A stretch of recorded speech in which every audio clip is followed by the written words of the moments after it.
السلام علیکم، میں ہوں عافیہ شمس، لائیو ود عافیہ شمس کی ایک اور ایپیسوڈ کے ساتھ آپ سب لوگوں کے ساتھ. اور الحمدللہ ہم نے ایک دفعہ سے پھر اپنا پروگرام کا سلسلہ جو ہے اس کو شروع کر لیا ہے. اور ہمیشہ کی طرح آج بھی ہماری گیسٹ پاکستان کی ایک بہت ہی انوویٹیو، بہت ہی کریٹیو اور ویل اکمپلشڈ وومن ہے. اور جیسے کہ آپ لوگوں کو پتہ ہی ہے، ہم ایسے گیسٹ کو دعوت دیتے ہیں جن کا کسی نہ کسی زندگی کے شعبے میں بہت ہی آؤٹ آف دا وے جا کے پارٹیسپیشن ہوتا ہے.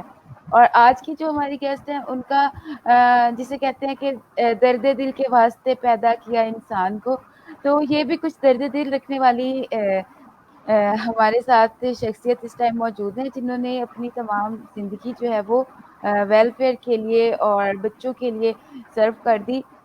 اور آل آف دا ابو جو سب سے ان کی انسپائرنگ بات یہ ہے کہ یہ نیچرلی ایک فزیکلی، میں ڈسیبل تو نہیں کہوں گی، معذور بھی نہیں کہوں گی، لیکن چیلنج کا لفظ استعمال کروں گی کہ ہم سے زیادہ ان کو ذرا زیادہ چیلنج تھا فزیکلی. لیکن اس کے باوجود انہوں نے اس کو اوور کم کیا اور نہ صرف اپنی زندگی کو بہت اچھے سے گزارا، بلکہ بہت سارے لوگوں کی زندگی میں یہ تبدیلی لا رہی ہیں. تو اور زیادہ ٹائم نہیں لوں گی، آپ کا تعارف کراتی چلوں. آج کی ہماری گیسٹ ہے میم سلمیٰ بہادر، جو کہ فاؤنڈر ہے امید کا ویلفیئر فاؤنڈیشن کی. تو السلام علیکم میم، ویلکم ٹو آور شو. وعلیکم السلام. جی عافیہ، بہت شکریہ، ہمیں موقع ملا کہ ہم اپنے بارے میں لوگوں کو کچھ بتا سکیں. تو آپ کو سب سے پہلے تو ویلکم، اور سیکنڈ آپ امید کا کے بارے میں بتائیے گا کہ یہ امید کا فاؤنڈیشن کیا ہے. ذرا آپ اپنی خود اس کا اگر تعارف کرائیں تو اور زیادہ بہتر ہو جائے گا ہمارے لیے سمجھنا اور اس کو جی انڈرسٹینڈ. عافیہ، بہت شکریہ. ایکچولی میں 3 سال کی تھی جب مجھے پولیو ہوا، اور اس پولیو کے ساتھ مطلب لائف میں کافی ہرڈل بھی آئے، پرابلمس آئی.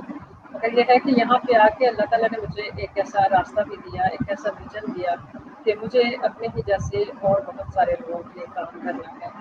اور جس طرح سے میری لائف کچھ بہتر ہوئی، اور کچھ لوگوں کی خاص طور پہ رول کے اس میں، اور اسی طرح سے مجھے بھی اسپیشل پرسن کی لائف کے لیے کچھ کرنا ہے، تاکہ وہ بھی جہاں تک ہو سکے انڈیپینڈنٹ لائف گزار سکے اور ہماری سوسائٹی کا حصہ بن سکے. اور جتنا بھی ہو سکے ہماری ریہیبلیٹیشن کا مقصد یہی ہے کہ سوسائٹی ایسے اسپیشل پرسن کو ایکسیپٹ کرے. تو امید کا ہم نے 2007 میں اسٹارٹ کیا. تو یہ ہے انٹلیکچولی ڈسیبل بچوں کے لیے، سی پی بچوں کے لیے، ملٹیپل ڈسیبلٹی کے لیے میں کام کر رہی ہوں، جس میں پریورٹی جو ہے وہ خاص طور پہ انٹلیکچوئل چیلنجز جو بچے ہیں ان کے لیے، اور سی پی چائلڈ کے لیے ہے. سی پی چائلڈ ایکچولی بیسکلی ہے سربر پالیسی، جو موسٹلی بائی برتھ اور کزن میریج، اس طرح کے کافی ایسے ریزن ہے جس کی وجہ سے بچے جو ہیں سربر پالیسی ہو جاتی ہے. اور جس میں زیادہ تر کیسز ایسے ہوتے ہیں جس میں بچہ جو ہے بائی برتھ سے اس ٹائم پہ آکسیجن کی کمی ہوتی ہے، تو اس آکسیجن کی کمی کی وجہ سے جو اس کی فزیکلی ہے وہ مطلب ایکٹیویٹیز جو ہیں وہ بہت کم ہوتی ہیں اور کافی ڈفیکلٹ جا رہا ہے. اسپائس ٹریٹ ہوتے ہیں، پیراپلیجک ہوتے ہیں، مطلب اس میں کافی کائنڈ آف سربر پالیسی کی. تو ہمارے پاس مجھے جو آپ کا ہے امید کا ویلفیئر ٹرسٹ، یہ کہاں پہ ہے؟ اور اس میں مطلب صرف ایجوکیشن ہی آپ کا فوکس ہوتا ہے، یا آپ میڈیکلی بھی پرووائڈ کرتے ہیں اسسٹنٹ اور جو ٹریٹمنٹ ہے؟ بیسکلی جو اسپیشل چائلڈ ہے، اور جس میں اگر ہم دیکھتے ہیں کہ اگر کچھ آئی کیو لیول کی کمی ہوتی ہے، تو ہم لوگ ان بچوں کے نیڈس کے مطابق ان کی ریہیبلیٹیشن کر رہے ہوتے ہیں. جیسے بچے جو ہیں وہ اگر 10 سال کا ہے اور بچے کا آئی کیو لیول اگر 4 سال کا ہے، تو ہم اس سے جا کے وہی نرسری اور کے جی 1 سے شروع کرنا ہوتا ہے. ہم بچوں کو میڈیکل ہیلپ نیسسری ہے ان بچوں کے لیے، کیونکہ یہ بہت سارے ایشوز ہوتے ہیں فزیکلی، تو ان کے لیے بچوں کی فزیو تھراپی ادارہ جو ہے پرووائڈ کرتا ہے، اسپیچ تھراپی ہے، پھر ایجوکیشن ہے. پھر ہم بچوں کو لنچ دیتے ہیں کہ وہ بھی ایک پارٹ آف ٹریننگ ہے. اسپیشلی سی پی چائلڈ جو ہے ان کا فیڈنگ ایٹنگ اور یہ سب پرابلمس ہوتے ہیں، تو انہیں ہیلپ کرنا یا اپنے لائف کو کچھ بہتر بنانے کے لیے ہم یہ سب کرتے ہیں.